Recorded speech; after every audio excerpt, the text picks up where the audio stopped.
शिवाजी महाराजांनी बरोबर माणसं घेतली होती 600. इथं 4-5च बसले तरी इथं बसल्या बसल्या शेजारच्याला डुचकी देते. 10 वाजले आता इथे थांबतात. शिवाजी महाराज पौर्णिमेची रात्र आहे, आकाशात उगवलेली वीज सुद्धा दुश्मन वाटावी अशी परिस्थिती आहे. पाय जरी असा पचाक खाली गेला आणि त्यातनं आवाज आला ना तरी सुद्धा तो आवाज दुश्मनाला जाईल काय काय ही मनामध्ये भीती आहे. जर त्या क्षणी आजचे मावळे असताना, आजचे मावळे लय भयानक आहे, मामाच्या गावाला गेले तरी म्हणता भोर भेटू मामाचं गाव.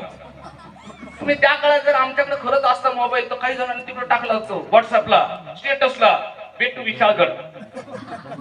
शिवाजी महाराजांची मावळे बघता बघता 600 माणसं विशाळगडावरून खाली येत आहे. गावच्या विकासासाठी महत्वाचा शेवटचा विचार तुमच्या समोर ठेवतोय मित्रांनो. 600 माणसं बरोबर विशाळगड खाली उतरून येत आहे. पण 600 माणसातला एक पण माणूस असा म्हटला नाही नीट चाल रे, तुला कळत नाही का माझ्या पायात पाय अडकवला, तुला समजत नाही डोक्याचा भाग आहे का नाही, चालतो कसा.